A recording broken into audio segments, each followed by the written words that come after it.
penales a favor del procesado, del investigado, del imputado, como quieran llamarlo. Entonces, bajo esos principios, por ejemplo, tenemos el principio de el indubio pro reo, que creo que ustedes lo han escuchado, o sea que lo más favorable, en caso de duda, lo más favorable debe beneficiar al reo. Si es así, debían aplicar la pena que establece la Ley Orgánica de Elecciones y no la pena que establezca el Código Penal. Pero tampoco es así en la práctica, porque el juez es un juez penal, o sea, no es un juez especializado en el ámbito electoral, sino es un juez penal. Entonces él aplica el Código Penal y no la Ley Orgánica de Elecciones, que es una ley especial. Acuérdense que antes habían los jueces o las salas especializadas en delitos tributarios aduaneros, ¿no?, que eran muy conocidos. Bueno, eso tiene su razón de ser también, porque con esa dictadura de Fujimori se trató de derivar todos los casos que eran de interés de Montesinos y de Fujimori a esas salas o a esos juzgados. Pero en realidad debían de ventilarse en esos juzgados o salas los delitos tributarios. Gracias. Entonces, ese es el problema que actualmente rige en el Perú. Ahora, ¿qué sucede en el mundo? En el mundo, de acuerdo a los estudios que hemos realizado, la doctrina no es uniforme. La doctrina no se ha puesto de acuerdo, los estudiosos del derecho no se han puesto de acuerdo en determinar si es mejor que los delitos electorales se regulen en el Código Penal o solamente se regulen en una ley especial, llámese Ley Orgánica de Elecciones, llámese Ley Orgánica Penal, llámese Ley Electoral. Simplemente algunos manifiestan de que debe encajarse dentro del Código Penal porque es un grupo de delitos, es un grupo de ilícitos penales que está en el catálogo general de delitos y por lo tanto, como el Código Penal comprende todos los delitos, debe encajar en el Código Penal. Otros dicen no, porque debes tener una ley especial, porque por su naturaleza de estos delitos electorales, porque a veces recién se está materializando en el tiempo, entonces, y recién tiene un proceso incipiente de conocimiento al público, debe encajarse en una ley especial y no en el Código Penal. Entonces, como le digo, no se han puesto de acuerdo al final para determinar qué es lo más beneficioso para cada país. Nosotros consideramos que por el principio de especialidad de la norma debería encajar solamente en la Ley Orgánica de Elecciones porque también es más beneficioso para aquellos que son procesados por este delito y no en el Código Penal. Es más, el jurado tuvo una iniciativa legislativa que presentó al Congreso en el año 2007, porque en el año 2008 salió una norma gracias a esa iniciativa legislativa, cuando estaba el doctor Mendoza Ramírez, que es presidente de la Suprema, era presidente del jurado, y intentó modificar esos artículos. Pero era al revés, o sea, la propuesta iniciaria de esa iniciativa legislativa era que se derogue todos los artículos de la Ley Orgánica de Elecciones referente a los delitos electorales y que solamente quede un solo catálogo de delitos electorales, pero en el Código Penal. Al final, el Congreso solamente modificó el artículo 354, agregando unas frases al tipo penal, y el artículo 359, agregando un inciso más referente a los votos golondrinos. Entonces, al final fue un saludo a la bandera porque no se logró el objetivo que se trazó en esa iniciativa legislativa.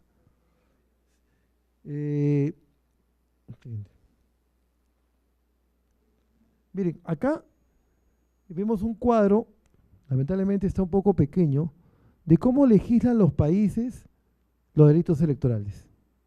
Unos lo hacen en leyes, otros lo hacen en códigos electorales, otros en ley orgánica y otros en el Código Penal. Si se dan cuenta, en esos 9 países, el Perú tiene legislado, tiene regulado, tiene tipificado, como quieran ustedes llamarlo, los delitos electorales en dos textos normativos, el Código Penal y la Ley Orgánica de Elecciones.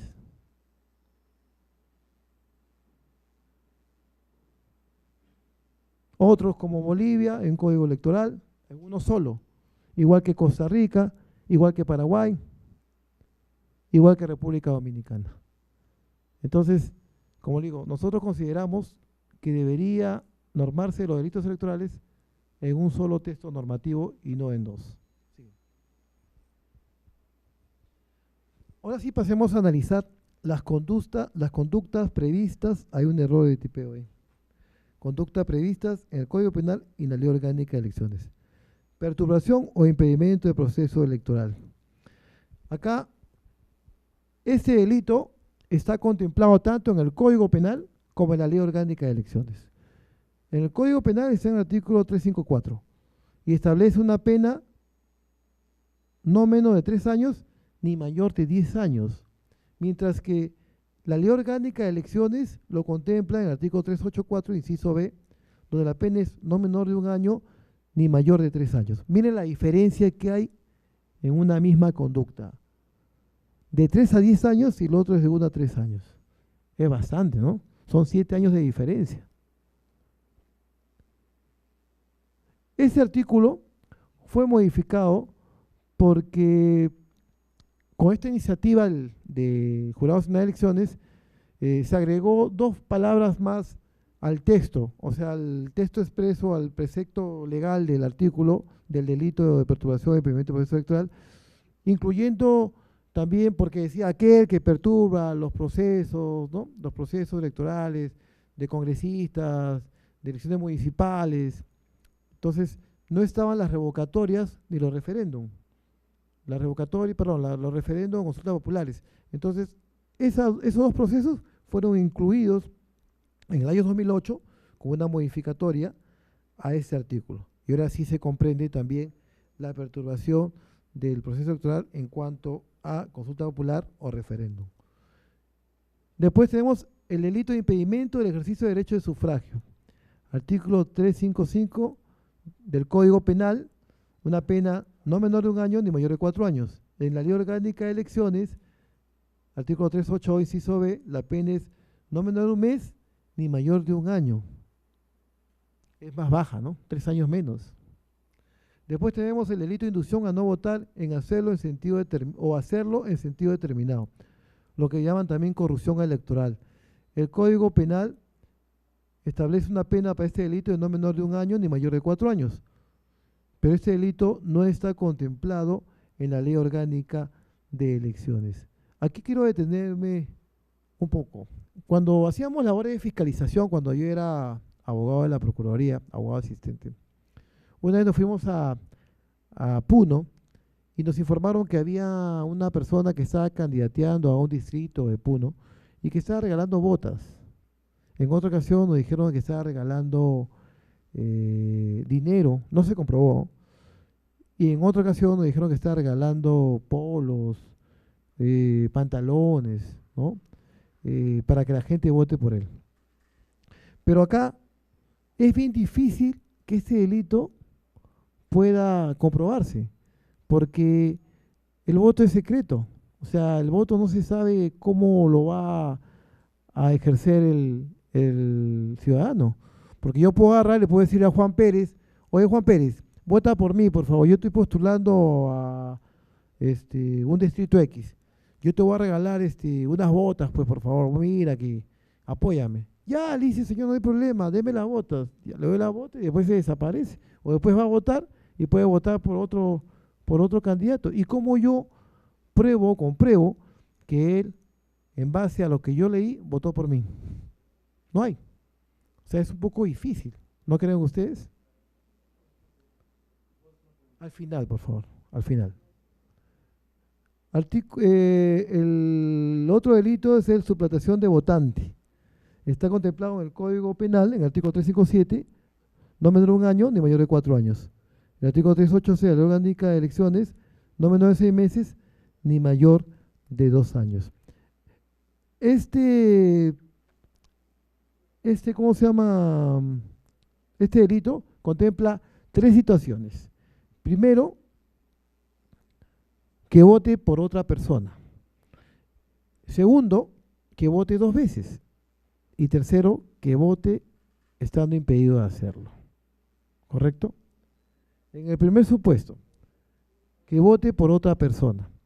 Esto ocurre, de acuerdo a lo que hemos visto en la Procuraduría, de que en los rincones más, pero más alejados de la población, había, por ejemplo, una persona que estaba enferma, una persona de edad, y entonces, como estaba enferma, no podía desplazarse a su local de votación a emitir su voto. Y le dice a un hijo, a un sobrino, a un hermano, por favor, vota por mí. Pero ellos tenían la creencia de que ese acto era totalmente lícito, que estaba permitido por la ley, por su escaso conocimientos, por su escaso grado de instrucción. Entonces, el hijo, el familiar, el hermano iba a votar. Iba, votaba y se determinaba que no era la persona que estaba en el padrón electoral y lo detenía y se había un proceso. Y así nos pasábamos 2 o 3 años batallando con este señor, moviendo todo el aparato judicial. ¿Y qué pasaba al final? El juez decía, ¿sabe qué, señor? Señor procurador, no lo podemos sentenciar al señor. ¿Pero por qué? Si está comprobado que el señor votó por otra persona, así sea su familia. Sí, pues, pero de acuerdo al Código Penal hay un artículo 15 del Código Penal, que dice que hay una figura que se llama el error culturalmente condicionado. ¿Qué cosa quiere decir esto?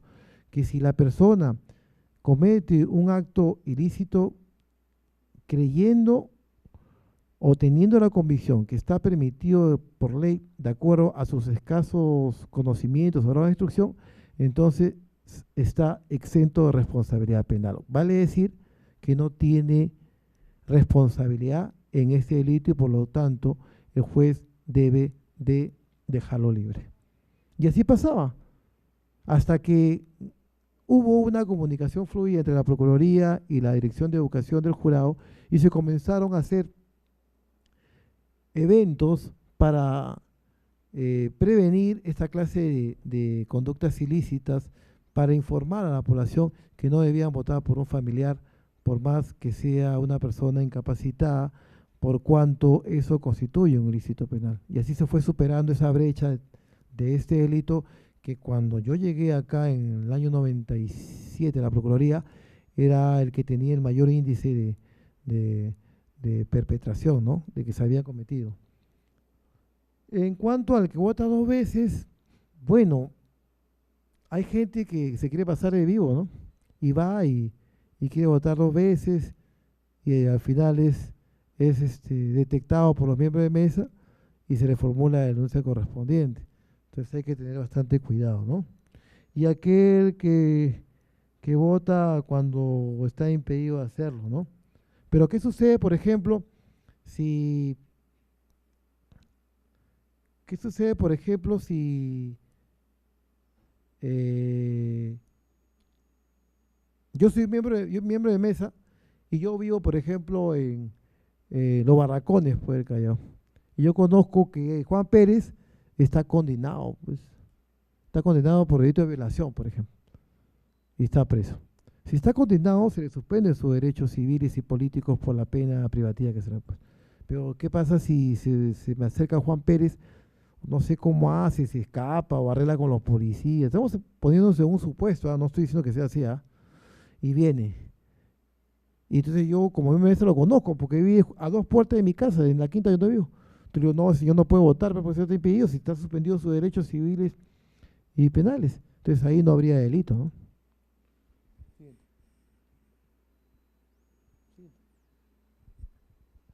Voto declarado públicamente durante el acto electoral. Claro, el voto es secreto, universal, como le decía, o sea, uno tiene que cuidar que las personas no puedan tomar conocimiento de cómo tú estás votando, ¿no? Por eso hay una cámara secreta donde tú tienes que apersonarte para poder emitir tu voto, ¿no? Esto está en el Código Penal, no menor de 1 año, no menor de 1 año de pena privativa de libertad. Pero no aparece el máximo. Todo delito tiene un mínimo y un máximo.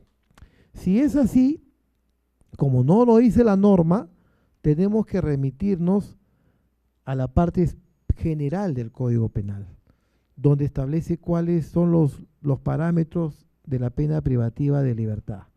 Y el Código Penal señala en el artículo 29 que es de 2 días a 35 años. Entonces, si nosotros aplicamos el criterio de la parte general, tenemos que en este delito podemos interponer una pena de 1 año hasta 35 años, lo cual es totalmente desmedido con los otros delitos que contempla el Código Penal. Porque, por ejemplo, en el delito de homicidio, la pena es no menor de 6 años. O sea, ese es el máximo, de 1 a 6 años. Y acá, ponerle por ese delito, por ejemplo, 8 años, 10 años, no va de acorde con los otros delitos cuyos bienes jurídicos protegidos son de mayor relevancia, ¿no? Como el derecho a la vida, por ejemplo.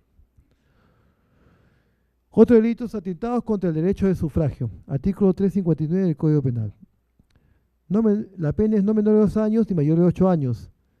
Esto también está en la Ley Orgánica de Elecciones, en el artículo 383, inciso C, cuya pena es no menor de 6 meses ni mayor de 3 años.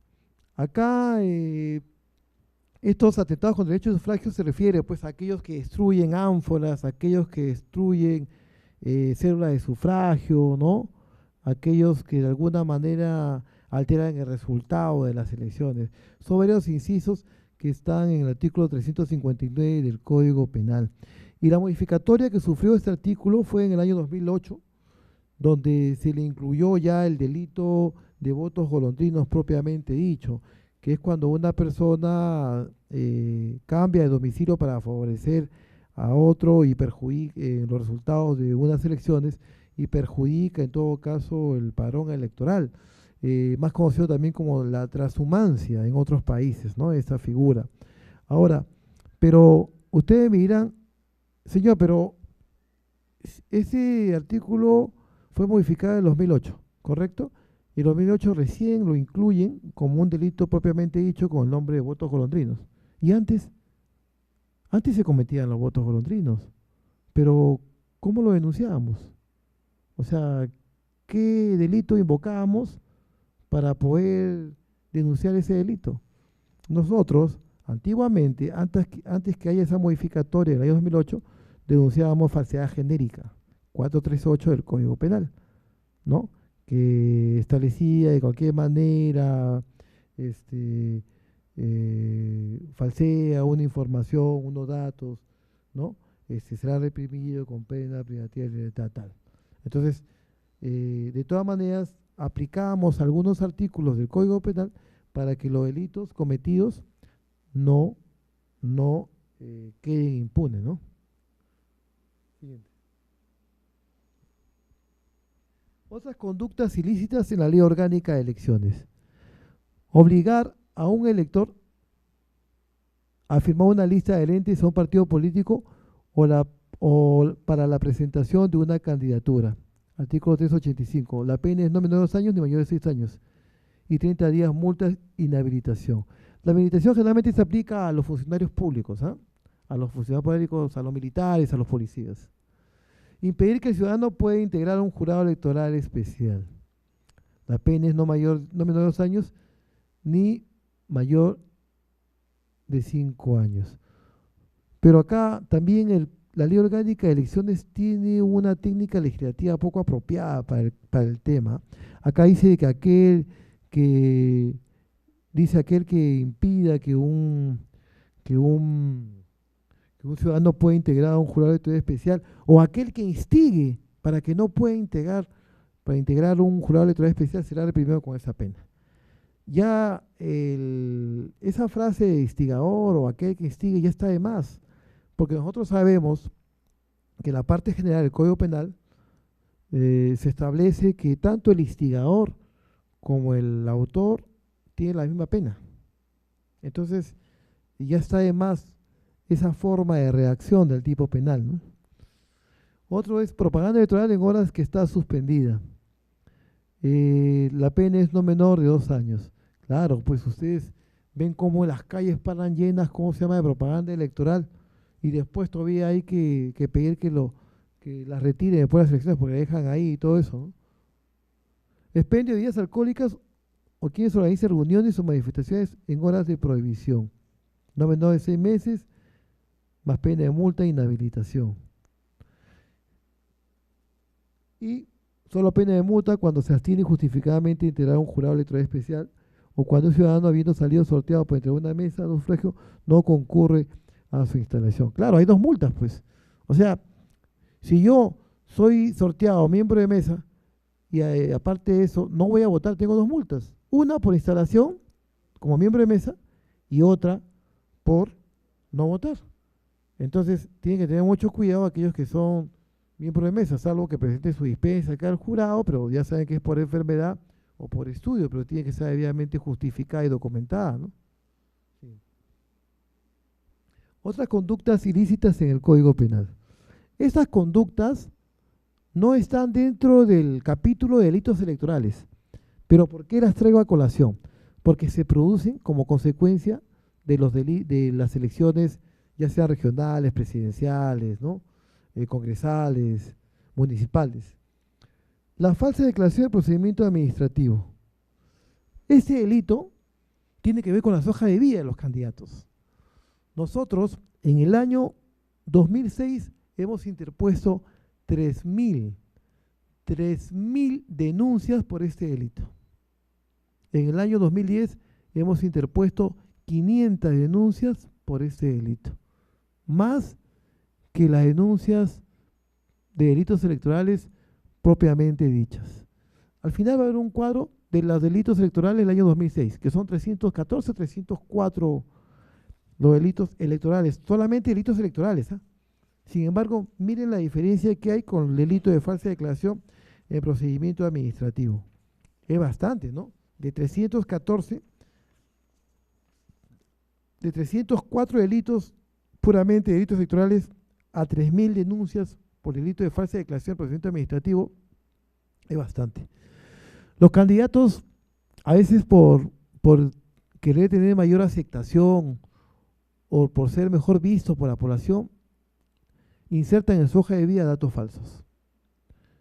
Hemos tenido casos de sentencias judiciales que no las habían consignado y estaban todavía con condena vigente. Hemos tenido casos de que han falseado información respecto a sus estudios. Hemos tenido casos que la información ha sido falsa en cuanto a su trabajo. Entonces, fiscalización, que es la dirección que se encarga del jurado de verificar los datos de las hojas de vida, es la que cruza información. Ellos envían unas sendas comunicaciones a todas las instituciones preguntando si es cierto o no lo que dice el señor respecto a sus estudios, respecto a su trabajo o respecto a los procesos que ha tenido. ¿Por qué? Porque el espíritu de la hoja de vida es que el ciudadano conozca el historial de la persona, ¿no? Claro que también hemos tenido algunos casos que se han archivado por las circunstancias y debido a que la rehabilitación es automática. Por ejemplo, Juan Pérez postula como candidato municipal a la victoria. Y Juan Pérez no declaró en su hoja de vida de que había sido condenado por delito de lesiones. Pero resulta que Juan Pérez fue condenado en el año 72, por ejemplo, a 3 años de pena privativa de libertad suspendida, no iba a la cárcel. Y él postula en el año 2006. Entonces, si él fue condenado en el año 73 a 3 años, si hacemos una sumatoria simple, él debería de haber cumplido su condena en el año 76, ¿no? 3 años. Y consecuencia, al cumplir la condena, ya está rehabilitado. El Código Penal señala que la rehabilitación, en el artículo 69, que la rehabilitación es automática. O sea, una vez que cumples tu condena o el plazo de tu condena, no tienes tú que hacer ningún trámite. Se tienen que anular automáticamente tus antecedentes. Pero en la práctica no es así, pues. En la práctica tú tienes que ir al juzgado, pedir primero que lo ubiquen, después que desarchiven el expediente y decirle al juez o al secretario que curse los oficios a registro central de condenas, a la Dirección de Coordinación Judicial y a la Policía Judicial. Si no, sigue figurando ahí en el registro central de condenas con una condena vigente. Entonces, en esos casos, claro, era lógico que las denuncias se iban a archivar, porque era evidente que ya habían cumplido la pena que le fue impuesta en su oportunidad. Pero nosotros también teníamos que cumplir con un acuerdo del Pleno de aquella época que manifestaba que cuando haya diferencias o se advierte indicios de una información falsa en la hoja de vida, debíamos de comunicar el hecho al Ministerio Público, porque nosotros no investigamos. El Ministerio Público es el que investiga como titular de la acción penal. Los fiscales son los que van a determinar si hay o no responsabilidad o si hay indicios de un delito. Entonces, pero como le digo, en esos casos se archivaron porque ya la pena estaba cumplida en su totalidad. Hay otros casos que sí, verdaderamente son de Ripley. Hay un congresista, que no voy a decir su nombre, que ha sido denunciado justamente por ese delito. Hay varios, pero uno de ellos dice que estudió, por ejemplo, administración, ¿ya? Que estudió administración y declara que es bachiller en administración. Entonces, la División de Fiscalización del Jurado pide informe a la universidad y la universidad le dice, el señor solamente ha cursado cuarto ciclo y ahí se quedó. Administración son 10 ciclos, creo, solamente cuarto ciclo. Y entonces, lógicamente, la Procuraduría tuvo que actuar y denunció el hecho como falsa declaración de procedimiento administrativo y el congresista vino a hablar conmigo y me dijo, no, pero ¿dónde dice la ley universitaria que yo no soy egresado por haber culminado 4 ciclos? Yo entiendo que egresado es aquel que termina toda la carrera, ¿no? Todos creo que sabemos eso. Bachiller es otra cosa y título profesional es otra cosa. Pero para que seas egresado tienes que haber combinado toda la carrera, no un cuarto ciclo. Pero él decía que por el hecho de haber combinado un cuarto ciclo es egresado. Y vino molesto todavía, me dijo, no, que quiero conversar con ese procurador que me ha denunciado, que como posible. Entonces yo lo escuchaba y le decía, sí, que ese procurador, que por acá. Entonces le digo, señor, el que lo ha denunciado soy yo soy el procurador. No, pero ¿cómo es posible? Digo, ¿pero qué tengo yo? No, pero ¿dónde dice? Bueno, en todo caso el fiscal verá si hay o no indicios de un delito. Yo comunico el hecho. Y así, hay una serie de factores que uno debe tomar en cuenta para formular una denuncia. Pero también había algunos inconvenientes que se presentaban con las hojas de vida en cuanto a los estudios, porque al año 2002 o 2003 o 2007, si no me equivoco, 2007 creo, se hizo obligatorio, 2002, se hizo obligatorio recién la inscripción del título profesional en la Asamblea Nacional de Rectores. O sea, habían personas que estaban postulando y que habían terminado hace 20 o 30 años atrás, por ejemplo, ¿no? Entonces, esos títulos no tenían obligación de ser inscritos en la Asamblea Nacional de Rectores, ¿no? Entonces, cuando fiscalización cruzada de información del jurado, fiscalización del jurado cruzada de información, la Asamblea le decía, no, estos señores no figuran acá. Aparentemente no tenían título. ¿Qué hacíamos? Tenía que comunicar el hecho al fiscal. El fiscal investigaba y en el proceso venían con su título. Señor, mire, mi título es del año 65, por ejemplo, año de la pera. Entonces el fiscal decía, uy, pero verdaderamente, sí, ¿cómo se llama? Este título es verdadero. Y el fiscal lo oficiaba. Gracias, amiguito. El fiscal lo oficiaba, a la universidad decía, sí, ese título es válido. Entonces ya, con toda esta experiencia que se comunicó al pleno del jurado y también a la dirección de fiscalización, se están tomando las medidas preventivas del caso para evitar este tipo de situaciones, porque nosotros movemos todo el aparato judicial para que al final se archiven unas denuncias y te resta tiempo y dedicación que podrías ocupar en otros casos más delicados, ¿no? Aunque todos son delicados, pero podrías ocupar tu tiempo en otros casos como las amparos, por ejemplo, que son totalmente delicados y te dedica bastante esfuerzo, seguimiento y todo eso, ¿no? Eso es lo que pasa en las hojas de vida. Siguiente, por favor. No, perdón. Ahora, el otro delito es el delito de peculado. Acá les voy a contar un caso y con este caso creo que a ustedes les va a quedar bien claro en qué consiste el delito de peculado. Podemos decir que el delito de peculado es cuando tú te apropias de los bienes o caudales del Estado que te dan para que tú los administres o para que cumplas una determinada función, ¿no? Hay peculado propiamente dicho, peculado de uso y peculado culposo. Eso lo establece el Código Penal en el artículo 387. Pero acá Les voy a contar un caso que ocurrió en el año 98. La Procuraduría Pública del Jurado se crea en el año 1996, cuando se crea el monstruo de tres cabezas, o sea, OMPE, RENIEC, Jurado, como decía anteriormente. Entonces, porque antes los casos del jurado lo veía la PCM, la Procuraduría de la PCM. Se crea la Procuraduría del Jurado de Elecciones, y entonces la Procuraduría no era del jurado solamente, era la Procuraduría del Jurado, OMPE y RENIEC, era la Procuraduría del Sistema Electoral. Pero por ahí por ahí el jefe de RENIEC quiso que se le excluya de esa defensa y creó su Procuraduría. Entonces quedó la Procuraduría del Sistema Electoral, Jurado OMPE, año 98, año 98. Entonces, en el año 98 se producen las elecciones municipales. Como consecuencia de las elecciones municipales, hay órganos temporales que se instalan precisamente para esas elecciones, tanto el jurado como la OMPE. El jurado tiene los órganos temporales que son los jurados electorales especiales, y la OMPE tiene las oficinas descentralizadas de procesos electorales, ¿no? ODP. Entonces nosotros éramos procuradores tanto de la OMPE y del jurado.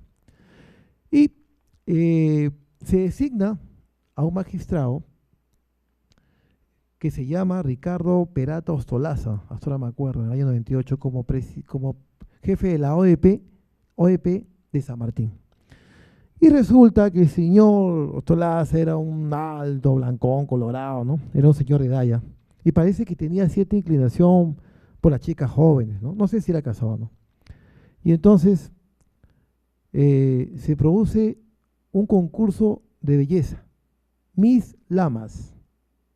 Las chicas, ustedes saben, de hacerlas son bastante voluminosas, son bonitas, son esbeltas. Y parece que el señor Ostolaza se enamora, pues, de una de ellas. Y entonces, la plata que le habían dado para el funcionamiento de la OEP, la invierte para auspiciar el evento de belleza. Y lo curioso era que la invitación al evento, al certamen de belleza de Miss Lama, en la parte de atrás tenía auspiciadores, salía Coca-Cola, ¿no? Pesa no sé qué, y al final, ODP, ¿cómo se llama? De San Martín. Entonces nos dicen, señores procuradores, pasa esto. Tuvimos que ir a denunciar, pues. Denunciamos el hecho. Al final lo metieron preso. Estuvo como 3 años más o menos. Y al final salió, pero tuvo que devolver el dinero y todo eso. Entonces, tú no puedes disponer de un dinero que te han dado para que cumplas una función. Cuando se instala un jurado electoral especial o una oficina descentralizada de procesos electorales, una OEP, el dinero, la partida, el presupuesto que te asigna es para el funcionamiento de ese ente electoral, no es para tu uso personal. Y no vas a darle un uso distinto que al que establece la ley. O sea, yo no voy a utilizar la plata que es para el local, que es para pagar a los trabajadores de ese ente electoral, para el mobiliario, ¿no? Voy a utilizar un certamen de belleza que nada tiene que ver con el proceso electoral. O sea, al señor le costó caro el haberse ilusionado, qué sé yo, enamorado de la chica de Miss Lamas, ¿no? Es un caso muy sonado, que al final salió libre, pero después ya no he visto otro tema así de esa naturaleza, ¿no? De los 16 años que tengo acá. Después, en peculado también he visto, por ejemplo, ustedes saben de que el presidente del jurado electoral especial es designado por la Corte. Una vez hubo un caso, no voy a decir nombres, que un presidente, el año 98 también fue, creo, sí, un magistrado de Lima salió como suplente del presidente de un jurado electoral especial de Cañete.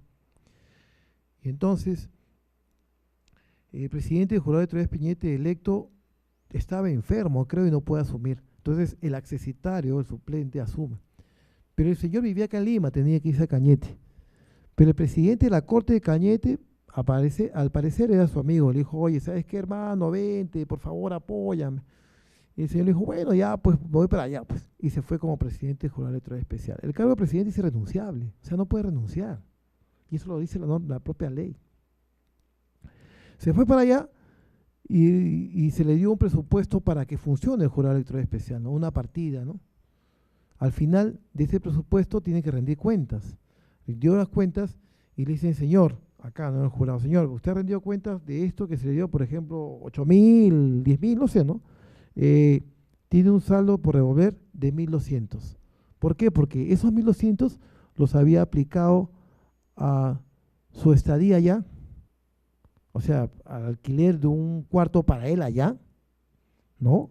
Lo había aplicado para sus pasajes y de venir los fines de semana a Lima para comprar medicinas y no sé qué otras cosas más. Entonces le dijeron, señor, un momentito, la plata que le hemos dado es para que funcione el jurado electoral especial, no para sus cosas personales. No, pero yo vivo en Lima y tengo que irme a Lima, pues necesito viajar y también necesito que le demos un cuarto acá. Un momentito, señor. Nosotros le hemos manifestado para qué es específicamente el dinero. Usted no puede utilizar el dinero del Estado en cosas que usted crea, ¿cómo se llama?, que son de uso personal o que son para su interés personal, pero no para el interés, ¿cómo se llama?, del ente electoral. Y el señor dijo que no, que él había causado un perjuicio porque había viajado y si él sabía que no le iban a pagar los viáticos allá, todo, entonces no hubiese ido, pero al final aceptó y se fue. Al final lo denunciamos y el señor pagó, devolvió la plata y la denuncia se archivó. Pero tuvo que devolver porque es bien claro, o sea, no puedes darle un uso distinto al dinero del Estado, ¿no? Ahí es donde voy. Siguiente, por favor. Las penas aplicables en los delitos electorales. Tenemos la pena privativa de libertad. Esto lo establece el Código Penal. O sea, nosotros para poder aplicar una pena tenemos que ir a la norma que especifica cuáles son las penas, ¿no?, para cada delito. Y eso está en el Código Penal, o sea, acá no hay nada inventado. El Código Penal establece cuáles son las penas que deben aplicarse.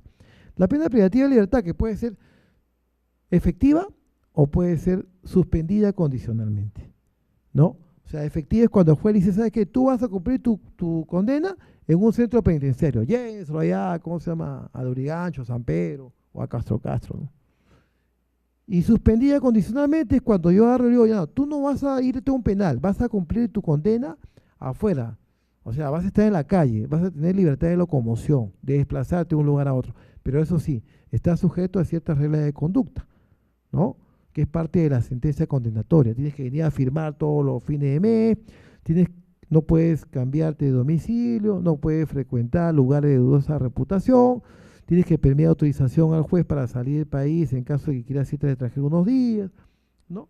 ¿Qué pasa si él no va a firmar mensualmente un cuaderno de control en una sentencia suspendida condicionalmente?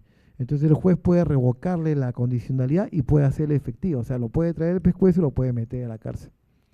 ¿Ya? Esa es la pena privativa de libertad. Hasta donde yo he visto, desde el año 97 que estoy acá, rara vez el juez en los delitos electorales le da pena privativa efectiva. Rara vez. Rara vez. El otro es prestación de servicios comunitarios. Acá vas a prestar servicios los fines de semana en institutos educativos, asistenciales, ¿no? Es lo que, por ejemplo, en Estados Unidos ven cuando los artistas son sentenciados a prestar servicios, como digo, se ponen a barrer la calle, todo eso, ¿no? Algo parecido se ha establecido acá en el Perú. Es una forma alternativa de la pena privativa de libertad, ¿no? Se estableció con este nuevo Código Penal, porque antes no había esa prestación de servicios comunitarios. Y días multa, las días multa es en razón de un promedio que tú ganas diario, ¿no? Es una pena pecuniaria, o sea, tienes que pagar una cierta cantidad de dinero, ¿no? Y la inhabilitación que se aplica, como le digo, para funcionarios públicos. El Código Penal habla de inhabilitación como un agravante, en el artículo 360 del Código Penal cuando se refiere a delitos electorales. Siguiente. ¿Qué problemas ha generado esta doble legislación actual? Como le dije al principio, hay una deficiente técnica legislativa por cuanto la doble normatividad no se complementa. O sea, hay conductas, ellos establecen una misma conducta con sanciones diferentes, con penas diferentes. Y eso, como le digo, crea malestar y crea confusión al juez, porque el juez el juez se pone en una incertidumbre porque no sabe cuál norma aplicar. Lo que debería aplicar sería, en todo caso, la ley orgánica de elecciones, que tiene penas más leves, por el principio de indubio por reo, lo más favorable al reo, pero al final aplica el Código Penal. Y eso lo vamos a ver en unos cuadros que tengo ahí más adelante. La falta de aplicación del principio de especialidad e indubio por reo. Claro, eso es también lo que le estoy comentando. Eh, el, el principio de especialidad dice que debe aplicarse la norma especial antes que la norma general. El Código Penal en este caso sería la norma general, porque en el Código Penal están todos los delitos, y la norma especial sería en todo caso la ley orgánica de elecciones, porque ahí está todo lo referente al proceso electoral y también los delitos electorales. Pero como le digo, en la práctica no es así. Quizás también porque falte unas fiscalías, como en México, especializadas en delito electoral, ¿no? Hay fiscalías o juzgados especializados en delito electoral. Creo que el trabajo sería más beneficioso y sería más favorable también para el imputado. Y el principio de indubio por reo, como ya le dije, lo más favorable debe aplicarse a reo, o sea, debe aplicarse la norma que establece una pena más baja, pero en la práctica, como ya les dije, no es así. Se establecen penas que no están señaladas expresamente en el Código Penal. Claro, o sea, yo le digo, hay un principio que dice que las penas tienen que estar establecidas en una norma, si no, no se puede aplicar. Las penas están establecidas en el Código Penal y esas son las que deben aplicarse. Sin embargo, la ley orgánica de elecciones establece una pena que no está prevista en el Código Penal, o sea, viola el principio de legalidad. Y es cuando se refiere a los días multa, porque acá el Código Penal dice que los días multa es un promedio de lo que tú ganas diario y se multiplica por los días. 30 días multas, un promedio de lo que tú ganas diario, un 10%, no, un promedio de lo que tú ganas diario se multiplica por esos días. Pero la ley orgánica dice que aparte de eso tienes que multiplicarlo por el 10%, o sea, le da un adicional más al promedio que establece el Código Penal para la multa. Y eso no es así porque la norma no lo establece. Entonces hay un conflicto de norma, viola el principio de legalidad. Felizmente hasta ahora no ha aplicado ese artículo de la ley orgánica de elecciones. Pero nadie sabe lo que puede pasar más adelante si es que no se deroga ese artículo, ¿no? Siguiente. Acá miren, estas son las denuncias por departamento de delitos electorales en el 2006. Estamos hablando de delitos electorales propiamente dicho, o sea, suplantación de votante, perturbación del proceso electoral, atentados contra el derecho de sufragio. No estamos hablando de falsa declaración de procedimiento administrativo que tiene que estar en otro capítulo, ni de peculado, solamente delitos electorales. Tenemos Amazonas 3, Ancash 49, Apurima 23, Arequipa 24, Ayacucho 5, Cajamarca 22, Callao 1, Cusco 6, Huánuco 13, Huancavelica 11, Ica 10, Junín 18 denuncias, La Libertad 15, Lambayeque 25, en Lima 43, en Loreto 3, Madre de Dios 2, Moquegua 3, Pasco 3, Puno 21, Tacna 1, Tumbes 3, total 304 denuncias. Estamos hablando de todos los hechos que han sido denunciados, pero no siempre todas las denuncias van a terminar con una sentencia condenatoria, también pueden terminar con una sentencia absolutoria, ¿no?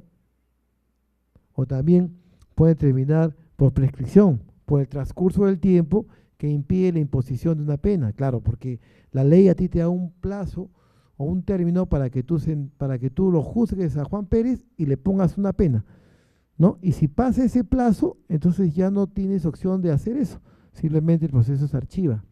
Por ejemplo, denuncias que han sido archivadas, expendio de bebidas alcohólicas, hacen el operativo, entran a un local y ven que habían 2 botellas vacías. Se hace un atestado, va a la fiscalía, dice sí, que estaba expendiendo bebidas alcohólicas. Y él dice, no, yo no sé quién las ha dejado ahí, yo no las he vendido. No se puede identificar quién las dejó, ¿no? Si fueron de ese día o fueron de un día anterior, no se sabe. Entonces simplemente al final, por falta de pruebas, se archiva. Como le decía también en el de corrupción de elector, cuando tú por medio de dádivas o de ventajas, haces que un elector vote en un sentido determinado, ¿cómo lo comprobamos? Si el voto es secreto. Tendría que yo estar ahí acostado de él y decir, oye, compadre, marca así, porque mira, ya te he pagado, ¿no? Pero no, es bien difícil, ¿no? Siguiente. Este es un cuadro más o menos para que se den la idea, ¿no? En Ancash es el mayor índice de denuncias por delitos electorales, y después viene Lima, ¿no? Y después viene Apurímac. Ah, no, perdón, Arequipa. Siguiente. Mire, estos son los delitos más frecuentes en el año 2006. Suplantación de votante, perturbación del proceso electoral, atentado contra el derecho de sufragio, propaganda electoral en hora prohibida, expendio de bebidas alcohólicas. Ahí está el cuadro, están los porcentajes. Siguiente, por favor. La pena impuesta en la sentencia, miren, de un mes a un año, de más de un año hasta 2 años, de más de 2 años hasta 3 años, de más de 3 años a 5 años. Miren, un año, el mayor porcentaje es de un año. Movemos todo el aparato judicial para que los jueces le pongan esa pena. Y eso que apelamos, ¿ah? Nosotros apelamos, la Procuraduría apela. Es más, cuando la reparación civil no pasa de 1.000 soles, apelamos. Y al final demora 6 meses más, pero nos dicen no, ese es el monto. O a veces nos han rebajado inclusive. O sea, vamos por lana y salimos trasquilados. De 1.000 nos bajan a 800 o a 300. Pero es nuestra función, pues, defender los intereses de la institución hasta el final. Siguiente. Reparación civil, mire. Mira la reparación civil que nos dan. Imagínese usted, el Estado que es el agraviado, el Jurado Nacional de Elecciones, que es el Estado, que es el agraviado en este tipo de delitos electorales, merece que le paguen esa irrisoria cantidad por reparación civil. No, pues, mire, el 38% es de 100 a 300 soles. Me ponen 300 soles como reparación civil. Cuando yo estuve en España, en el año 2008, ahí había una tabla, ¿no? Pero más que todo tenía que ver con el bien jurídico penalmente tutelado. Por ejemplo, un delito de vida, en un delito contra la vida y el cuerpo y la salud, por ejemplo, decían, si tú sufres un accidente y te mutilan el brazo, te tienen que pagar pues 24 millones de euros, ¿no? O te mutilan la pierna, 15 millones de euros, ¿no? Y así. O sea, cada órgano tenía un monto específico. Y también para el Estado creo que había un monto específico. Pero acá no es así, pues. Lamentablemente el legislador no se ha preocupado por ver, o en todo caso, por determinar que haya un monto específico para el Estado. Porque me parece que 300 soles es totalmente irrisorio, ¿no? Así cualquier persona puede burlar la ley y al final sabe que simplemente le pondrán un año, paga sus 300 soles y ya está rehabilitado. Es más, antes tenías que pagar la reparación civil para poder rehabilitarte, o sea, para que te anulen tus antecedentes. Pero ahora ya no, ahora hay una nueva tesis que dice que es independiente, o sea, simplemente tú cumples la pena y te rehabilitas. Entonces, cuando yo asumí la Procuraduría, que son hace 3 años, porque yo antes era el adjunto, y el titular falleció, por eso concursé y gracias a Dios gané el concurso, no se había cobrado nada de reparaciones civiles. Hasta ahorita, de lo que hay de 3 años, habíamos cobrado como 40.000 soles más o menos. No es mucho, pero teniendo en consideración los montos que ponen los jueces, 300 soles, para mí es bastante. Y antes no se cobraba absolutamente nada. Y ahí seguimos cobrando. Y seguimos apelando cuando no superan los 1.000. A veces los jueces, los fiscales piden, señor juez, póngale 3.000 soles, póngale 2.000 soles, pero al final solamente ponen 1.000, como máximo 1.000 o 1.500, ¿no, Víctor? Como máximo 1.500. Después no hay más. Siguiente. Gracias. No, es que yo fui a ver a Gustavo Cerati, por eso lo he puesto. Ahora sí, con todo gusto, las preguntas que deseen hacerme con mucho gusto.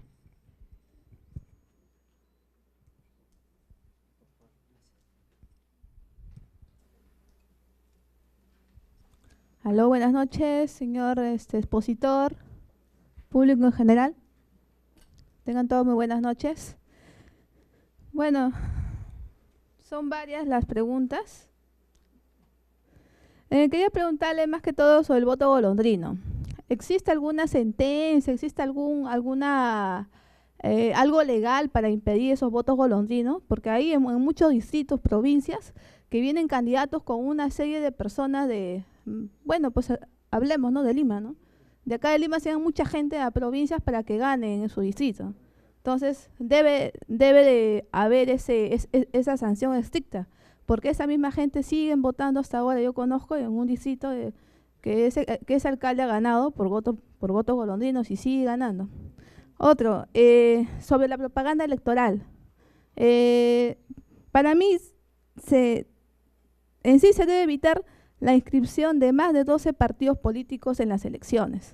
Porque si usted ve, por ejemplo, acá en La Molina, está llenecito de propagandas y se ve horrible. O sea, imagínese un turista que viene del extranjero y ve todas esas fachadas, se ve horrible. Entonces, yo creo que en una elección debe haber limitación, ¿no? O sea, solamente unos cuantos partidos políticos, incluso hasta los mismos candidatos también, solamente que haya una calificación de candidatos.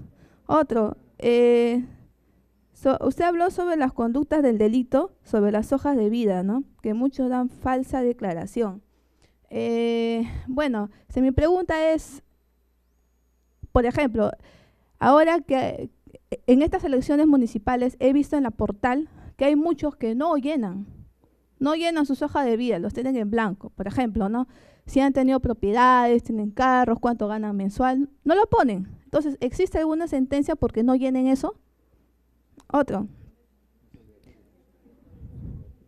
Por eso, si es que es obligatorio, se debe decir que sea obligatorio, y si no, entonces nadie pone nada, pues, porque hay otros que somos honestos. Por ejemplo, si hubiera sido candidata, yo sí lo hubiera puesto, ¿no? Porque soy honesta, soy transparente, no hay nada que ocultar. Otra pregunta, ¿es necesario poner en la hoja de vida los juicios que ya pasó? Si ya se cumplió, pues hay que evitar la contracampaña, no más que todo por la contracampaña. Listo, eso es todo, gracias.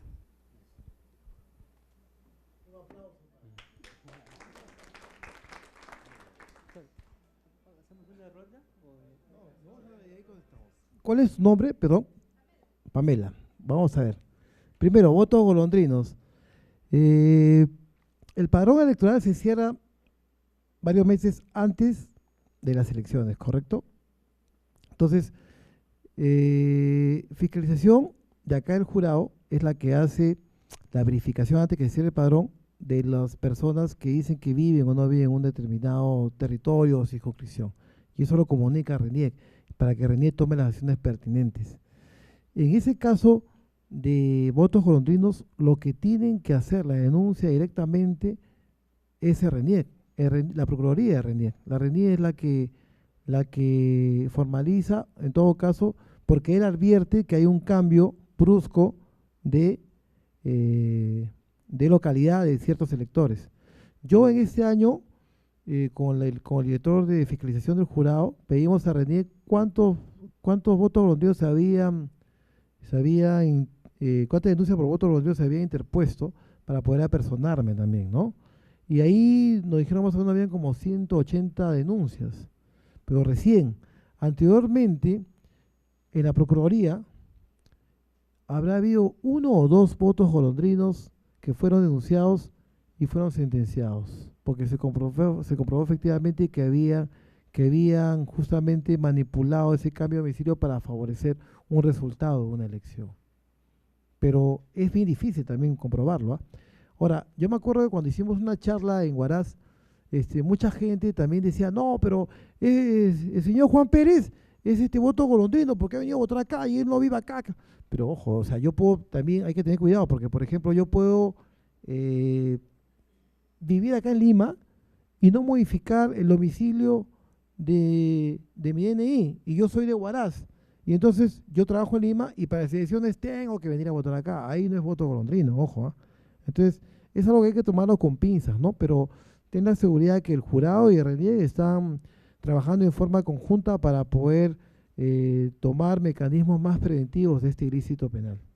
Con respecto a la propaganda electoral, yo también estoy de acuerdo contigo en que debe haber menos candidatos, pero lamentablemente la ley no pone límites. O sea, no dice, ¿sabe qué? Que solamente hayan 6 candidatos.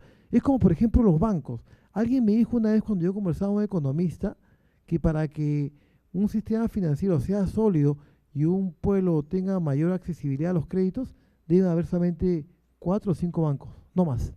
Pero en cambio acá en Lima vemos que hay un montón de bancos. Y debe ser cierto, seguro que debe ser mejor así. Pero como te digo, la norma no te pone una prohibición de cuántos candidatos deben existir. solamente que cumpla con ciertos requisitos, que estés inscrito, que estés en un partido político, que el partido político se inscriba. Y lo que no está prohibido, está permitido. Con respecto a la hoja de vida, las propiedades y la remuneración, lamentablemente ahorita ese rubro es facultativo, o sea, no es obligatorio.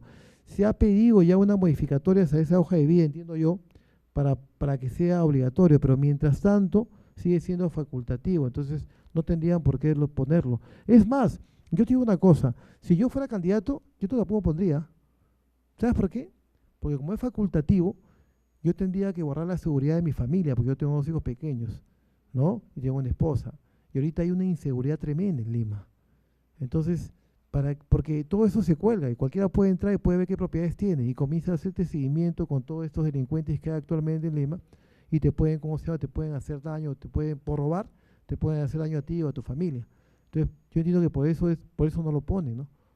Pero si se hace obligatorio con una norma o modifican esa norma referente a este rubro, entiendo que ahí recién se podrá insertar esos datos. Y con respecto a los juicios que ya pasó, como yo dije, la norma del artículo 69 del Código Penal es bien claro en decir que si tú cumples tu condena, ya estás rehabilitado. O sea, ya se te borran tus antecedentes. En realidad no tendrías por qué ponerlos. Salvo que tú seas honesto, o seas el hombre más honesto que hay en el Perú, para que la gente diga, ¿sabe qué, señor? Yo estoy candidateando, yo fui sentenciado por violación, pero ya me rehabilité y nunca más lo vuelvo a hacer. Pero tú sabes que nadie lo va a hacer, pues. ¿Por qué? Porque la gente comienza, no, ha estado preso, no, entonces es un mal elemento, porque lamentablemente, acá en el Perú, la función de la pena es que el interno pague a la sociedad por su culpa y que sea resociabilizado a la sociedad. Pero no es así, pues. Porque tú vas a un centro penitenciario y en vez de salir resocializado, sales más delincuente. Los penales están hacinados. O sea, ya la población penal sobrevaloró los límites establecidos por ley. Y ahí, en vez de componerte, sales peor. Y eso no lo digo yo, eso lo dicen las estadísticas. Y los señores abogados que se encuentran presentes también podrán dar fe de lo que yo estoy manifestando. Entonces, es bien difícil que la gente sea sumamente honesta y lo ponga. Puede haber casos, pero yo dudo que lo ponga. ¿Otra pregunta?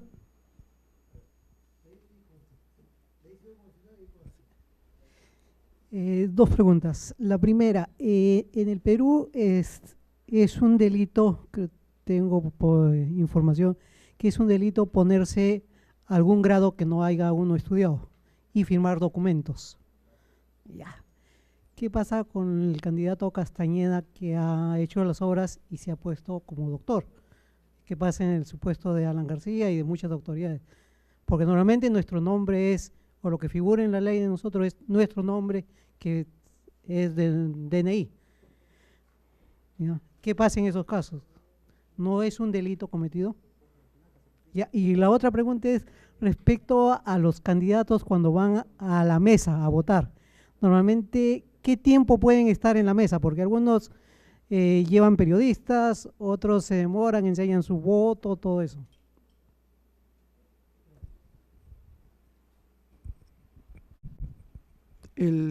La conducta que tú has manifestado, ¿cuál es tu nombre? Carlos. La conducta que tú has traído a colación se llama ejercicio ilegal de la profesión y es un delito. El Código Penal lo establece. No está como delito electoral, pero sí es un delito. En ese caso de Castañeda, yo solamente te puedo decir mi opinión personal. No quiero adelantar juicio porque es un tema, creo que están haciendo un informe de fiscalización. Yo escuché esa noticia que él había puesto unas obras donde se ponía doctor. Lamentablemente, acá en el Perú, nosotros estamos acostumbrados a decir doctor a los abogados, cuando no debe ser así. O sea, que yo, por ejemplo…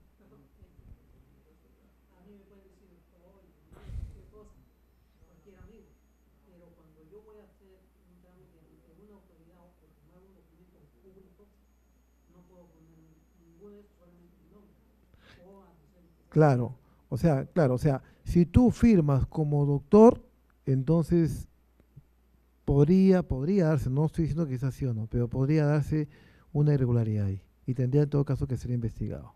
Si no eres doctor, ¿no? ¿No? Pero lo que sí te digo también es que acá, a veces, ¿cuáles son las fuentes del derecho? Las fuentes del derecho son las normas que establecen mecanismos o procedimientos para determinados actos, pero también es la costumbre, como por ejemplo el common law en Inglaterra, ¿no? Las colonias que se rigen por la costumbre. Entonces, perdón, en Gran Bretaña. Entonces, hay que tener en cuenta de que acá, por ejemplo, a mí me dice, doctor, yo soy abogado, es decir, yo estudié maestría, estoy tratando de sacar mi título de magíster, pero todavía no soy doctor. Pero a todo el mundo le dicen doctor. Por eso yo cuando hago mis informes pongo abogado o Ronald Angulo, procurador público, no pongo doctor, ¿no? Porque uno tiene que cuidarse mucho de los títulos que pueda poner en un papel, porque el papel aguanta todo, como dice, pero te puede traer problemas. Si él ha firmado un documento como doctor y no es doctor, podría tener implicancias penales. Y en todo caso, ya,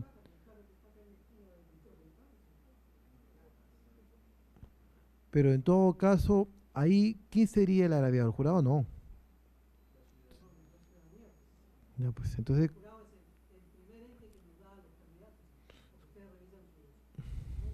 claro, o sea, en la hoja de vida eso, hay un filtro que lo hace fiscalización del jurado. Ellos ven si tiene o no los títulos, ¿correcto? Creo que con respecto al título, ahorita, ya resolvió pues lo que decía. Ya. Ahora, con respecto a los placas, eso en todo caso sería la Municipalidad de Lima. La Municipalidad de Lima tendría que hacer la denuncia, porque ellos serían los agraviados.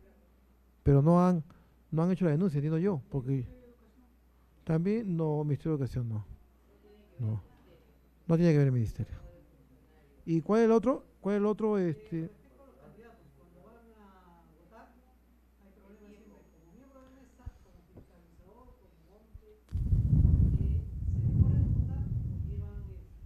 Claro,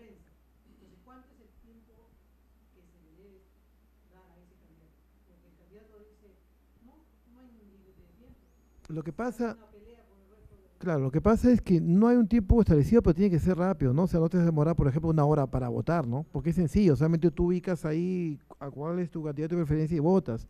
Lamentablemente las autoridades públicas están sujetos, ¿cómo se llama? Claro, lamentablemente es así. Y en todo caso ahí tendría que haber una mejor coordinación, entiendo yo, entre los coordinadores de local y la OMPE, que son los que prestan el apoyo logístico para poder justamente ver que estos incidentes no ocurran. Yo también he sido fiscalizador y entonces nosotros como fiscalizadores del jurado no podemos intervenir, nosotros solamente levantamos un acta de lo que ocurre. En todo caso, el responsable, no es porque nosotros queramos sacar cuerpo, pero el responsable de la OMPE sería aquel que tendría que ver esa situación, ¿no? Yo voy a mandar un oficio a la Dirección de Fiscalización en base a tu pregunta para que coordine con la OMPE y trate de tomar las medidas preventivas del caso, pues.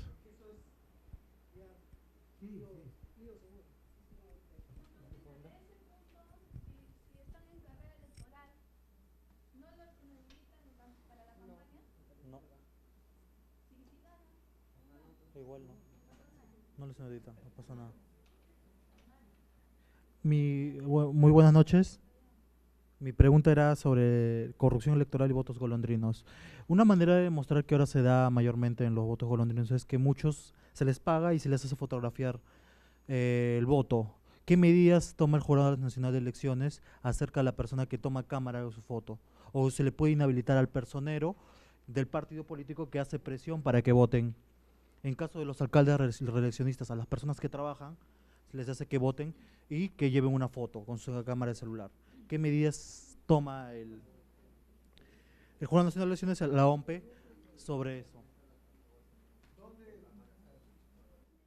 ¿Dónde ocurre el incidente? ¿En la votación misma?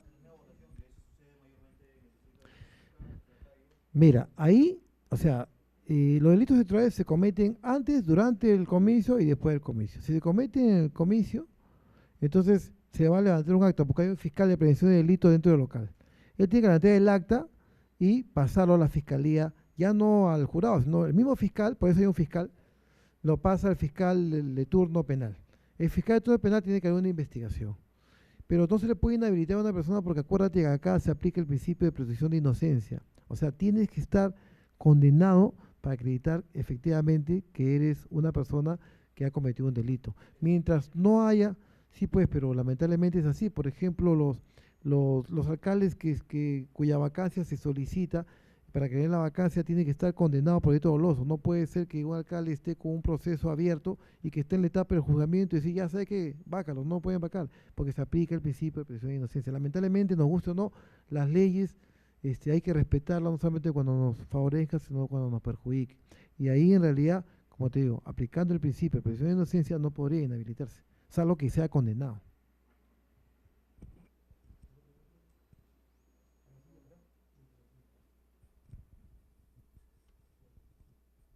Buenas noches, doctor Orlando. Le quiero hacer una pregunta sobre la conducta preventiva. ¿No es delito firmar por otra persona? Porque las planillas van y se tiene que firmar.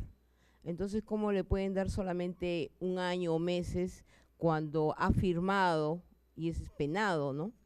Porque estoy suplantando a una persona y estoy firmando por él, ¿no? Esa es una pregunta. Otra pregunta es, si están impedidos las personas que están presas, ¿por qué no ponen en el padrón, así como ponen que ya está, no existe cuando han muerto, también ponen los que están condenados? Porque creo que hay una estadística, ¿no? Hay una relación, ¿no? Es mi segunda pregunta. Después mi otra pregunta es sobre, ¿cómo se llama?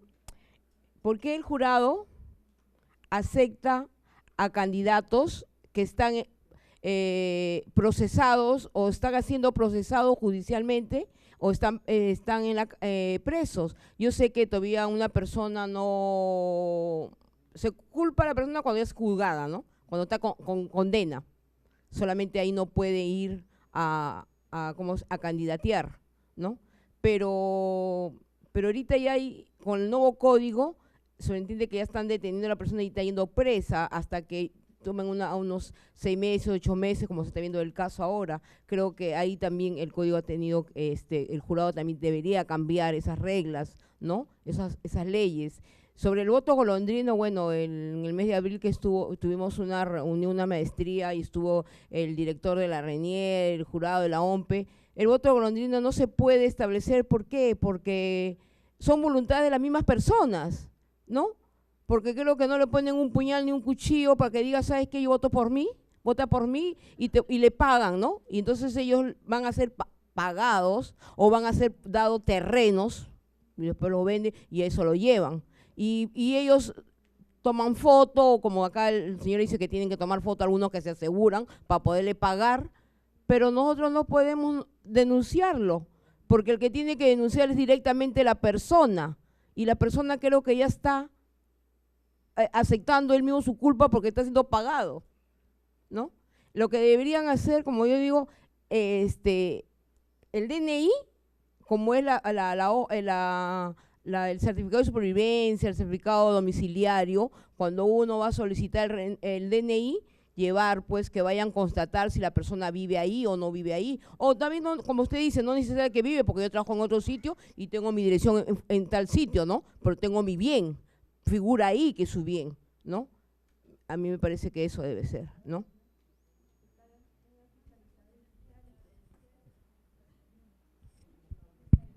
Bueno, con respecto al suplementación de votante, que usted dice que firman por otra cédula, que el juez le pone un año y medio de pena privativa de libertad, es que el juez también toma en cuenta varias circunstancias. Toma en cuenta las condiciones sociales, económicas de la persona que comete el delito. O sea, el juez no solamente se va a basar en lo que hay, también puede ser que el señor sea una persona que, como le digo, que no tenga, no, que puede ser una persona no tenga instrucción, por ejemplo. No tiene instrucción. Es una persona que nunca ha ido al colegio, que sus padres no le dieron educación. Entonces no sabe, por su poco conocimiento en la materia, no sabe si es un delito o no. Él lo hizo con una función de ayudar, por ejemplo, a un familiar, como yo comenté hace un momento.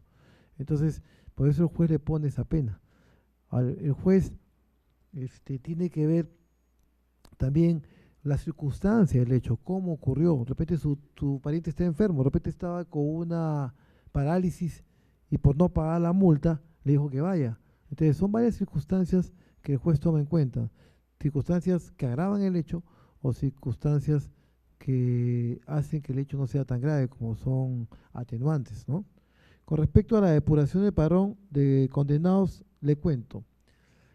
Cuando hay una condena contra una persona, el juzgado o la sala que le impone la condena envía copias certificadas de esa condena. Si está la inhabilitación, la envía, ¿cómo se llama?, al jurado. Y el jurado tiene una base de datos y eso lo remite, ¿cómo se llama?, a RENIEC. Entonces hay un cruce de información, ¿no? A veces puede haber errores donde hay personas que no están, o sea, que son electores hábiles, pero por un error no están en la lista, simplemente agarra, ahí se soluciona el problema, se deja la constancia para que no pague una multa, ¿no? Pero hay un cruce de información, por eso no necesita poner una relación de condenados, ¿no? Ahora, hay casos en que, por ejemplo, yo he visto que personas que estaban con orden de captura, pero no por condena, sino porque tenía un proceso y nunca había de declarar, van a votar y ya está la policía. Ahora se está haciendo eso, antes no. Antes simplemente cualquiera iba que te votaba, ahora ya no, ahora la policía está con orden de captura y lo agarra. Pero ese es otro, ¿cómo se llama?, otra situación. Y con respecto a, ¿cómo se llama?, a los procesados, lo que pasa es que el Código Procesal Penal, que solamente rige en Lima para los delitos de corrupción de funcionarios, llámese peculado, concusión, colusión, cohecho, establece un procedimiento distinto al procedimiento del Código de Procedimientos Penales anterior. Ese código establece una detención preliminar, que es cuando el juez, cuando el fiscal abre una investigación a mérito de una denuncia a nivel policial o fiscal, antes de que se inicie un proceso, y también establece una detención preventiva, cuando ya se formaliza la investigación preparatoria, que vendría a ser, si comparamos con el código anterior, cuando se inicia un proceso penal. Pero ahí todavía no es sentenciado, o sea, él establece una prisión preventiva de 8 meses para asegurar que él no se va a escapar, que no va a eludir la acción de la justicia, pero no porque, ¿cómo se llama?, porque tenga la certeza de que va a ser condenado, porque eso se va a ver en toda la investigación o en todo el proceso, porque hay 3 etapas: la etapa de investigación, la etapa intermedia y la etapa de juzgamiento. Entonces, la primera etapa es la etapa de investigación, y ahí el juez le puede poner una detención preventiva, como puede que no también, porque en varios casos de peculado yo he visto que, por ejemplo, se ha agarrado una fuerte cantidad de dinero y se le ha pedido una detención preventiva y el juez le ha dicho no, porque él está colaborando.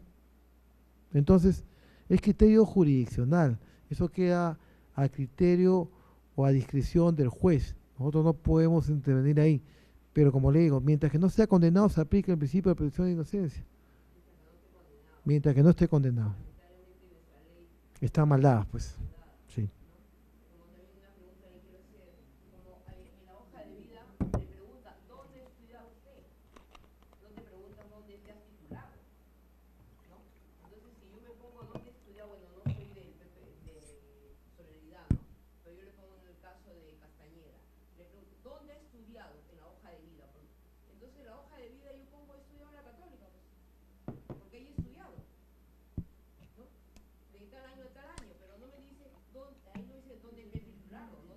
Claro. No llena, claro. Solamente llenas el código de tu número, claro, si eres el que ha sido nada más. Claro. ¿No? Ahí me parece que también ese es un festín que están haciendo, un error que están calculando que está bien dado esa hoja de vida. Claro. Por ejemplo, nosotros en la Procuraduría tuvimos una vez una denuncia de terceros, porque los terceros generalmente denuncian para que nosotros denunciemos, que cuestionaba el caso del alcalde Magdalena, Francis Allison. Francis Allison había declarado de que había hecho la maestría en Derecho Penal en la San Martín y que tenía el título de magíster en Derecho Penal por la Universidad de las Peruanas. Entonces ahí decía, no, que ¿cómo se llama?, falsedad de información, porque estoy en San Martín y porque tiene título en las Peruanas. Pero en realidad nosotros elevamos un informe al Pleno manifestando que no habría delito ahí porque mucha gente, ahora con la nueva ley universitaria no va a ser así, ¿no? Pero mucha gente, por ejemplo, termina la universidad y saca su título en otro sitio. Yo tengo amigos, claro, yo tengo amigos, en la Garcilaso, por ejemplo, podías hasta 3 veces dar tu examen. Si no, tenías que irte a otra universidad. Claro, yo tengo amigos de mi promoción de pregrado que han sacado su título en Piura, otro en Chiclayo, ¿no? Es más, yo también he hecho la maestría en la vida real en Derecho Penal. He terminado mis 2 años, he hecho mi curso de inglés y ahorita estoy haciendo un curso de graduación en alas peruanas, o sea, para optar el título de magíster en Derecho Penal, pero en alas peruanas. Porque, claro, porque la vida real se demora mucho. Entonces, y eso, claro, pero eso no quiere decir de que yo esté falseando información, ¿no? Porque, no, pero tampoco, o sea, yo estoy haciendo mi tesis, he hecho mi proyecto, justamente mi tesis tiene que ver con los delitos electorales, entonces no es que tampoco yo quiera que me haga un favor, no, yo tengo que sustentar, ¿no?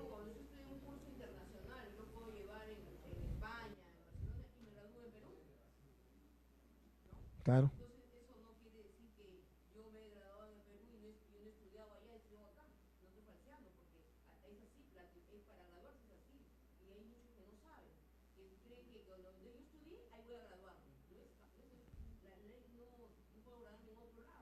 Pero con la nueva ley universitaria no. Claro, va a ser el reglamento, pero, claro, claro.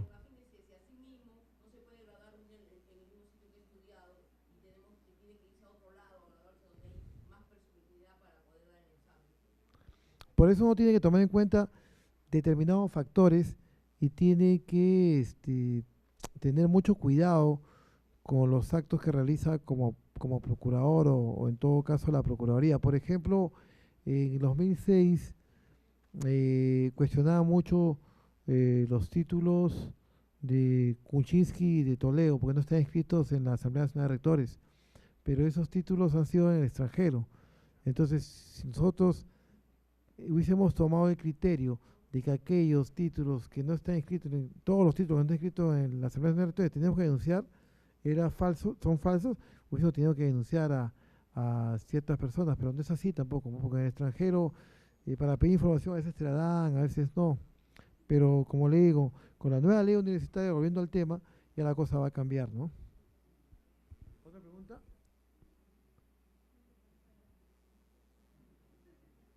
¿No más preguntas?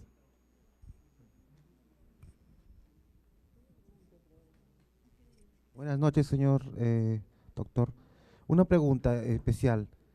En el caso de Castañeda, de Comunicore, ¿es un delito peculado? ¿Cómo se le está investigando su expediente del señor Castañeda? Del artículo 387. Me gustaría saber si es un delito peculado, qué se debe hacer, cuál es la medida para que se inhabilite al señor Castañeda. Esa es mi pregunta.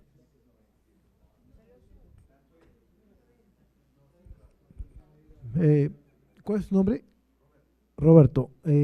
Yo quisiera contestarte la pregunta, pero lamentablemente no la puedo hacer. Primero, porque no conozco el caso.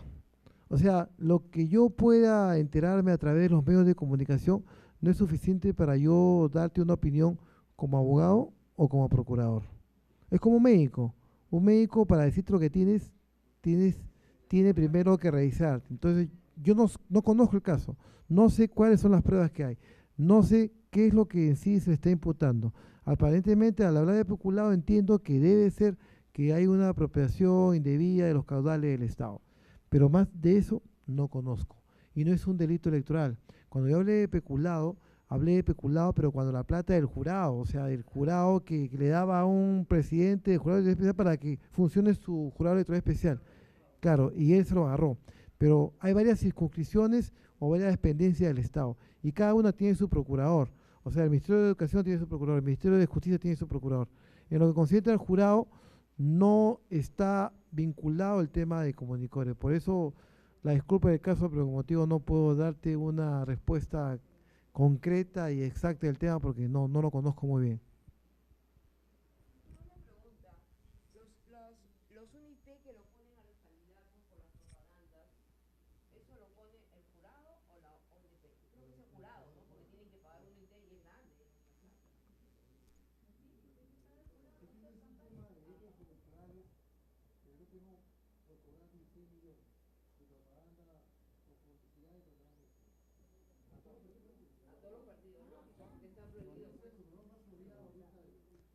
Buenas. Shh, ya acabó ya. Buenas noches.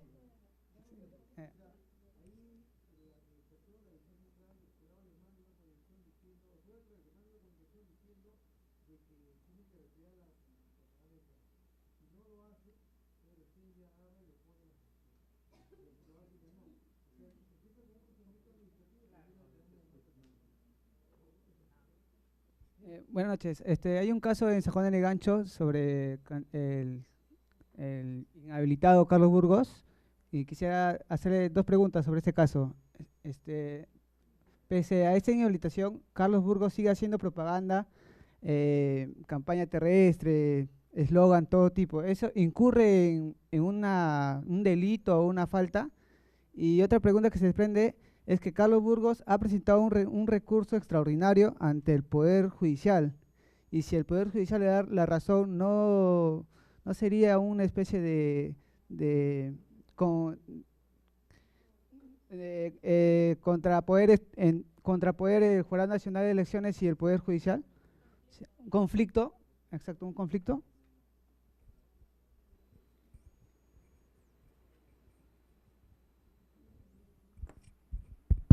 El problema es que nos estamos saliendo del tema, ¿no? El tema de delitos electorales, pero ahora estamos viendo el caso de Burgos, todo. Pero te voy a contestar la pregunta.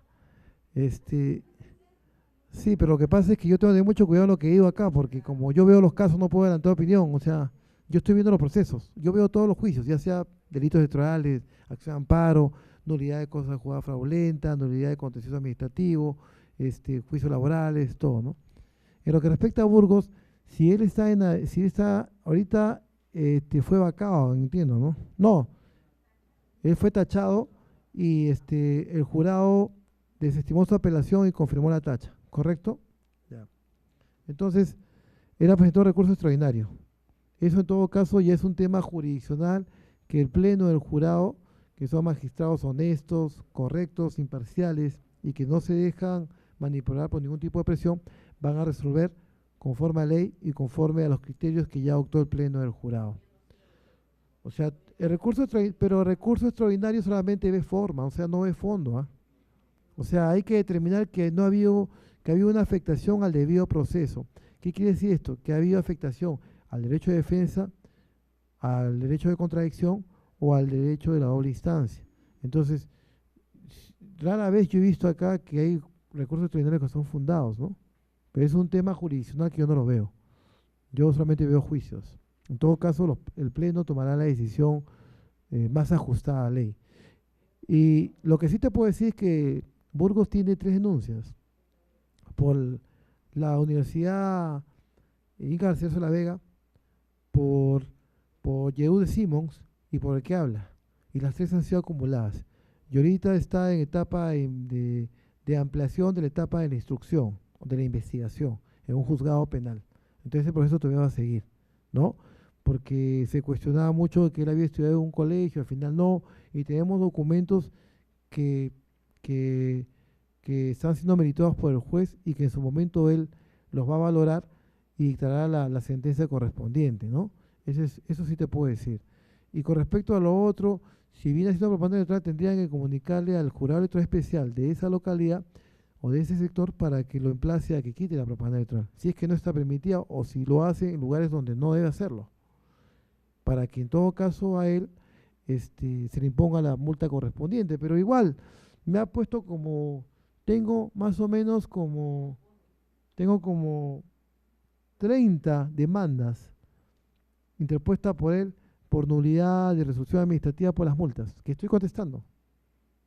O sea, el señor Burgos no creo que se quede quieto, tiene unos abogados que los utiliza bien, ¿no? Pero ahí estamos nosotros también dándole batalla, pues vamos a ver qué pasa. ¿Otra pregunta más?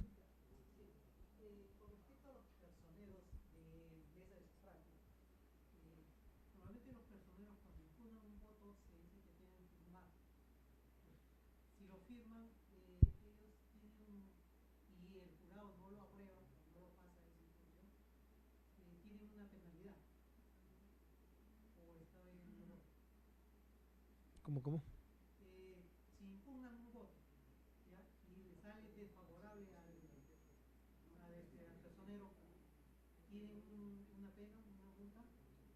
No, yo no entiendo, ¿no? No, porque es tu derecho a impugnar. Tú puedes impugnar un voto, no tiene por... Claro, pero tienes que impugnar también con base, ¿no? Lo que pasa es que lamentablemente en el Perú estamos acostumbrados a agarrarnos con uñas de las cosas, ¿no?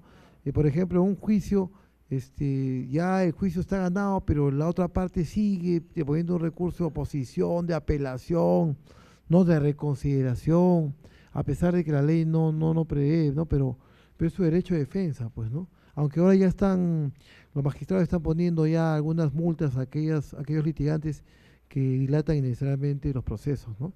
Pero en ese caso no hay una sanción, no hay sanción. Que yo sepa, no. Podría ser pecuniaria más que todo. La ley orgánica de elecciones. ¿Otra pregunta? ¿No hay más preguntas?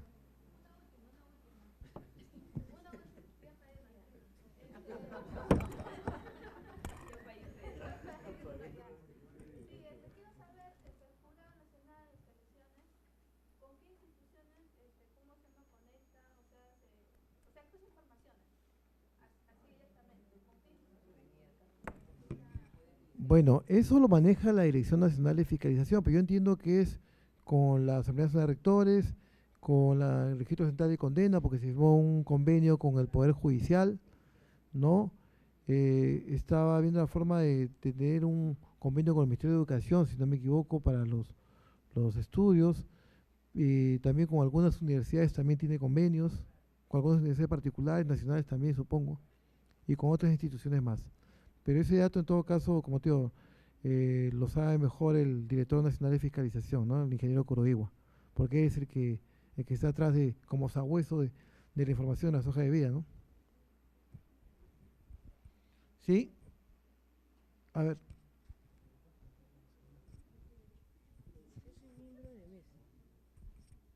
Buenas noches, doctor.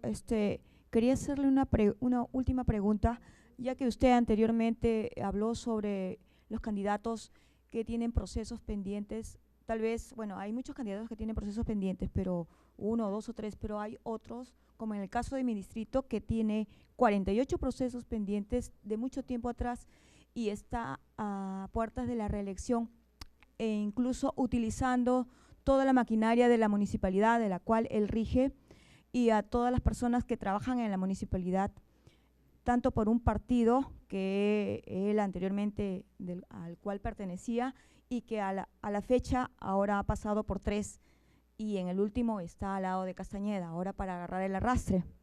Estoy hablando del distrito de Rima. El actual alcalde, candidato a reelección, está utilizando toda la maquinaria de la administración del cual dirige. Entonces, aparte, claro, publicidad, carros, personal de limpieza, personal de administrativo. Entonces, ante esa impunidad visible y falta de denuncia, me parece, ¿qué es lo que se puede hacer? Claro, este candidato tiene, porque yo soy de la Universidad, soy estudio de Derecho, soy socióloga también, yo le he seguido los pasos hace mucho tiempo, y tiene denuncias como peculado, malversación, estafa, apropiación ilícita, abuso de autoridad y tenencia de armas, etcétera, etcétera, etcétera. Es decir, tiene un currículum muy variado, ¿no? Quisiera, por favor, decirle en este caso, como hay otros también que tengo por saber y enterada, ¿qué es lo que puede hacerse? Nada, hasta que salga el proyecto que se está planteando tanto de partidos como de candidatos, pero posteriormente a las elecciones que va a realizarse. O sea, no se puede hacer nada, porque no, es que la mayor parte de personas como está por el arrastre. Este candidato está empapelando, está, ¿qué le digo?, cubriendo todo el remap de amarillo y utilizando inclusive programas que el Estado tiene, como el vaso de leche, comedores populares, pensión 65, etcétera, etcétera, para poder tener los votos a su favor. Y le dan el cupo como el candidato en primer lugar. Por favor, si me podría ayudar en esto. Gracias.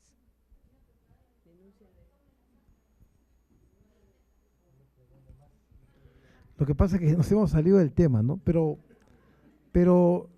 porque es de alma mater donde yo estoy, te voy a contestar. Aunque no debía contestarte, porque es un tema bien espinoso. Primeramente, tiene 48 denuncias. ¿Tiene alguna sentencia firme? Entiendo que no. Porque firme tiene que estar en primera instancia confirmada por segunda instancia.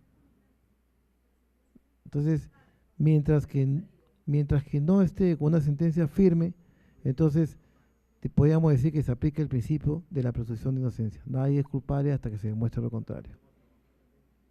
En segundo lugar, si hay utilización de bienes del Estado para fines personales, se llama peculado de uso. Entonces, tú tienes ahí una opción, o los vecinos tienen la opción de recurrir, no a mí, porque yo no veo eso. Tendría que irse al procurador anticorrupción, al procurador especializado en delito de corrupción, Salas, ¿no? El doctor Salas, presente un documento a él y él verá ya si lo pasa o no a la fiscalía. Y ahí en todo caso él es secretario. Entonces, prepara un documento y envíaselo al procurador.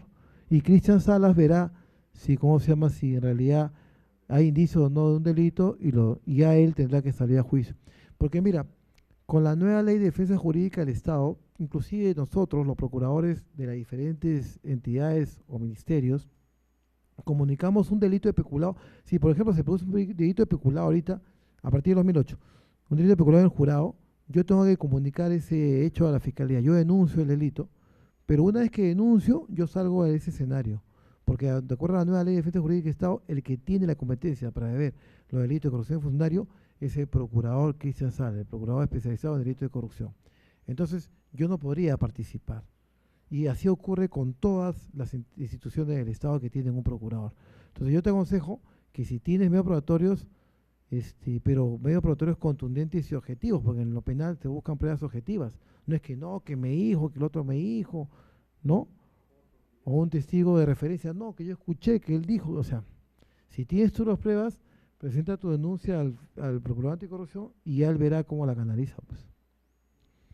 Bueno, ha sido un gusto. Claro, cualquiera que sea. Ha sido un gusto estar con ustedes. Espero tenerlos otro día